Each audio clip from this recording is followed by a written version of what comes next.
सोचिए, भारत के नए कानूनी ढांचे में बस एक छोटा सा वाक्य, लेकिन उसमें छिपी है बहुत बड़ी ताकत। आज हम भारतीय नागरिक सुरक्षा संहिता 2023 की धारा 296 को समझेंगे और जानेंगे कि ये न्याय की प्रक्रिया पर कैसे असर डालती है। तो चलिए सीधा इस सवाल से शुरू करते हैं। जब कोई आरोपी और प्रोसिक्यूशन यानी अभियोजन पक्ष कोर्ट के बाहर एक समझौते पर पहुंचते हैं, तो उस पूरी प्रक्रिया में कोर्ट की भूमिका आखिर कितनी अहम होती है? यही सवाल हमें आज के विषय के केंद्र में ले जाता है। तो ये शक्तिशाली वाक्य आखिर काम कहाँ करता है? इसका मैदान है प्ली बार्गेनिंग की प्रक्रिया। तो सबसे पहले आइए इसी को समझते हैं। प्ली बार्गेनिंग असल में एक तरह की कानूनी सौदेबाजी है। ये ट्रायल शुरू होने से भी पहले होती है, जहां आरोपी कम सजा के बदले अपना जुर्म कबूल कर लेता है। और इसी पूरी प्रक्रिया पर नजर रखने के लिए नए कोड के चैप्टर 23 में सेक्शन 296 को जगह दी रही है।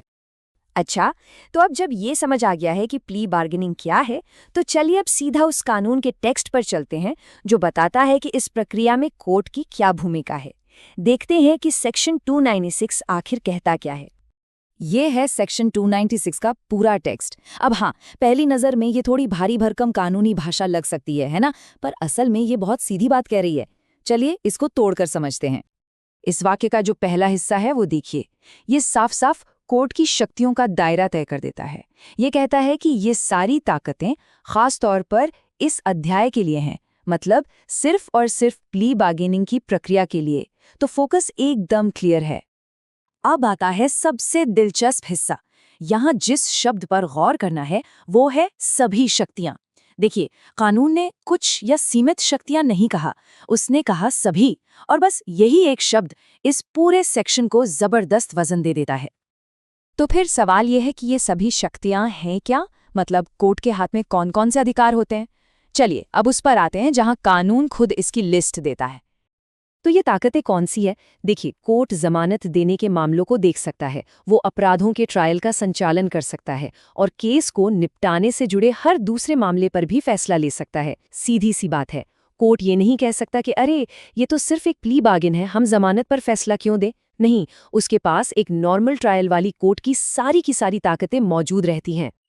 तो सबसे जरूरी बात जो यहाँ समझने वाली है वो ये है कि सेक्शन 296 एक तरह से कंफर्म करता है कि प्ली बार्गेनिंग की सुनवाई करने वाली अदालत कोई कमजोर अदालत नहीं है, बिल्कुल नहीं।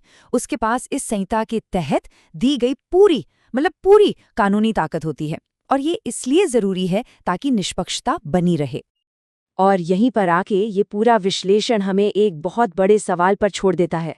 सोचिए, एक ऐसी प्रक्रिया जो है तो एक समझौते की, उसमें अदालत को पूरी ताकत देना न्याय को बनाए रखने में कैसे मदद करता है?